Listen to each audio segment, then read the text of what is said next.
విశాఖలో భాగస్వామ్య సదస్సు రెండో రోజు ప్రారంభమైంది. లైవ్ లో చూద్దాం. Much more intelligent manner, and therefore you're going to have to look at how do you optimize your resources overall. This is where digitalization actually comes in, and this is where it will help us to get mass customization done, productivity up, get savings on finance, and be able to optimize your resources. However, this happens only through a whole lot of generation of big data that will come out of the machines, but more importantly, it will require people who can analyze that data and are able to convert that data into corrective action on the shop floor. Indeed, move one step further and make sure that machines talk to each other and are able to actually make corrective action or take corrective action on their own without having to analyze the data manually. So effectively, what does this mean for India? For India, it means we are going to have to move from a stage where we go from electrified machines to automated machines to finally digitalized machines. Now, less than 1% of our machines in the country are today digitalized. And by digitalized, it means they have information sensors on them which pass information back. Now, this is the very basic minimum that is required in order to go for digitalization. Most people confuse automation and digitalization. Indeed, that is not to be confused. The digitalization is the next level up. So effectively, for India, we have to move quickly from an electrified environment, manufacturing environment, to an automated environment, and finally to the digitalized environment. Stage one is going to be putting sensors and communication devices on every single machine that will be able to transfer data in both directions. That is going to be the basic requirement. Now, this is all said, nicely said and done. The question is, can we leapfrog? And I do not believe you can leapfrog this kind of technology. You can't go to a digitalization environment unless you have gone through electrification and automation first. So what does that mean for India? For India, I think there are a couple of things that we are going to have to do. From the technical side, we are going to have to start putting the sensors and communication devices on our machines. We are going to have to start moving towards automation. But more importantly, we are going to need people that will have the right skill sets to be able to do this. 5 years ago, nobody had heard of a technology called mechatronics. Today, that is the basic technology which is used in most of digitalization. So our schools and our colleges are going to have to be geared up now to be able to address technologies of the future. Very often what we are talking about today or teaching our students today is already about technologies that have no relevance for the future. So this is going to have to change. The small and medium enterprises are going to be the most impacted over here, and we are going to have to find a way to involve them and bring them into the digitalization, because the digital revolution will not work unless we bring the small and medium enterprises into it. Finally, I'd like to just say infrastructure is going to be the key for this. Energy is going to be the most important resource. 60% of the energy that is generated is used for industrial requirements.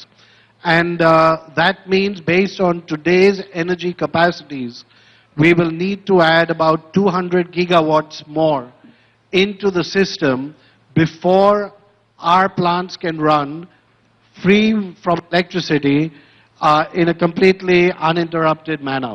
That is the core of digitalization. Unless you have electricity in the system, which is available 24/7 at the cheapest rate, digitalization will not come. Following that, it takes 3 to 5 years to build a plant, a power plant to generate that electricity. Which means if we are looking at 200 gigawatts of electricity requirement in the next 5 or 10 years, we have to start today. We have got to start today on the generation side and move it forward from there. So these are just a couple of thoughts which I thought I'd give. I'm open for questions afterwards. Thank you, Mr. Mathur. That was very, very useful, interesting. Now I have the pleasure of inviting Mr. Rafael Escalona Reynoso. I hope I am pronouncing the name properly. He is the lead researcher, Global Innovation Index from the Cornell College of Business. We also look forward to getting some tips from you, Mr. Reynoso, on how India can move up further in Global Innovation Index. Thank you. Thank you very much. Mr. Chairman, can I use the podium? Thank you.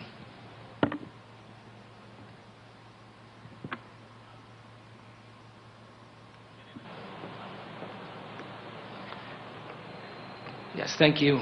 Sometimes it's more comfortable to be standing up when you're speaking in public. Well, thank you so much, first of all, for this opportunity. This is an enormous opportunity. We want to thank CII personally for being our partner in the Global Innovation Index for the last 10 years. This is something very important for us, and we want to thank the government of Andhra Pradesh for hosting this event. It's very, very important, and it's very relevant, and the magnitude of it is way beyond anything imagined. Well, through the lens, thank you so much. Through the lens of global innovation, India stands uncontested in its region. Number one, India has displayed improvements over the last years. Since 2015, India was able to move up 6 positions in this region, 2 places up from 2016.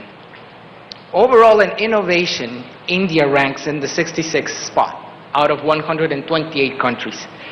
This is of great significance since it moved from 2015 15 positions from the previous year. This is a measurement of 82 indicators, which is something very relevant for innovation. As we have been speaking here, innovation goes beyond just the classic metrics where science, technology takes a stand. It takes also the less traditional points of innovation where creativity and new ideas with focus and specific targets come into action. In particular, India has been signaled as an innovation achiever. What this means is that it performs much higher than what is expected for it to do with the amount of resources it has. This trickles down to every area and every region of the country as well. In particular, India shows great advancement in market sophistication in areas such as trade competition and, of course, market scale, which is one signal of investment, one positive worldwide global signal of investment. India's knowledge and technology outputs is another area where performance is noticeable as outstanding. Knowledge creation, its impact in the form of research documents, productivity of the local workers, and the percentage of ICT services exports are various of the indicators that we can signal as powerful for India. The index captures India with a stable rankings throughout the 7 pillars that we measure. However, changes in human capital and research, as well as in business sophistication, have been noted over the past years. This is something that is not new, as we heard yesterday in the opening session of this plenary. India's quality of innovation is something also that we have to point out as relevant. Among the middle-income countries, India is the second, taking over Brazil and just slightly behind China. This is very, very important and a very interesting parameter for innovation, which measures things where other more, let's say, tangible actions have not been able to move forward. In this case, this measures the quality of universities, the number of patent applications, as well as the documents that have been cited worldwide. It is expected to see this collective movement forward in the next years. This changes in the government, the recent changes in the government are nearly This is the tip of the iceberg that we're talking about in this 2016. 2017 and the years forward will definitely capture this in a better way and more accurately. But what is important here is what are these parameters saying and how this information can help India take this famous leap that we're talking about today. How do we get into this fourth industrial revolution? One thing we can say at the Global Innovation Index is that India is taking the right direction right now. It's on track. However, continuous efforts are necessary. This means not allowing the pace to stop, keep moving forward, improving manufacturing as we speak here, taking advantage of the IT and ITS, and the capabilities to improve sector linkages are very important, very relevant, and we will see much more of India and improving in these areas in years to come. In addition, it's very important to have the parameters and the tools to measure this so that we can actually accurately measure success at any level of regional implications. With this said, I have to say that key sectors like the IT industry, pharma, manufacturing, and auto-related services are going to be the key stars in India in the near future. And we in the GII are very, very happy to see this happening. Thank you very much. Thank you, Mr. Reynoso. Now I invite Mr. R. Mukundan, MD of Tata Chemicals, to speak. Thank you, Mr. Abhishek and Mr. Dr. Chaudhary. From my side, I think the way we look at the Industry 4.0 is about, sorry, a little louder? Okay. My ears haven't popped, so I think, sorry, is it better now? Okay, good. So fundamentally, if you look at it, it puts the customer at the center of all activities. It's real time, which means you can start getting real time data. And if you look at what has happened right now with some of our farmers, we are able to get real-time data from farmers into our plant in terms of what kind of materials we should be supplying to them. It's end-to-end, which means that that information can also be used in our labs to sort of process new materials which they may need. It has the entire ecosystem which covers, and it puts the power back in the arms of, it democratizes the power. So I call it the CREED. Industry 4.0 is actually CREED, which enables us to move forward. In my view, it is very critical India looks at it mainly because our Prime Minister has been saying about Make in India, but with the focus on zero defect and zero effect. So the focus on sustainability is extremely critical. I think here we must bring about the whole issue about how are we going to enable circular economy as we move towards Industry 4.0. Secondly, as has been rightly highlighted, the role of job creation is very critical. I'll speak about it in a minute. And lastly, I think we need to look at all the issues related to data. I'll come to that also in a minute. So, rightly so, when we want to move forward, the focus of government should be, I think, on skilling. If we don't get the right skills in place, this Industry 4.0, as has been rightly feared, would also lead to huge amount of job losses and also job misallocations, where there'll be people who, industries which are starved of the people with skills. Secondly, I think we need to focus on supply chain, which means it's end-to-end. You cannot go to Industry 4.0 when one piece of the supply chain has not transformed itself. So you need to focus on transforming the MSME. They must be part of the dialogue and ongoing discussion. Lastly, I think we should focus on regulations, things like data security, data ownership, bandwidth, and whole issue related to the whole systemic change which we need to bring in terms of how people look at regulation. You know, in India we have the situation where we say let's exclude MSME from strict regulations because they should be exempt, they cannot change. But I think we should bring everybody together in the ecosystem so that we all move together as one place. In my view, the power of Industry 4.0 can be unleashed terrifically in many, many sectors. We have experience with the agriculture sector, wherein we are working at the digital, we're introducing digital technologies to farmer. We have put sensors in the field. We are able to predict what will be the crop productivity, which is the right time to plant the crop, which is the right time to harvest the crop, real time in our factory.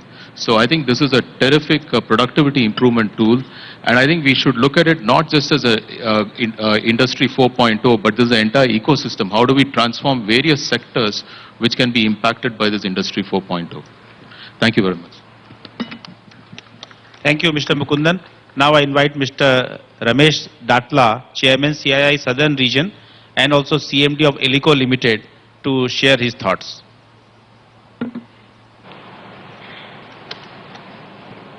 Thank you, Secretary. I also represent the small and medium enterprises for CII. I think a decade back, I took a small delegation to Germany and other parts of Europe to visit some of their large factories.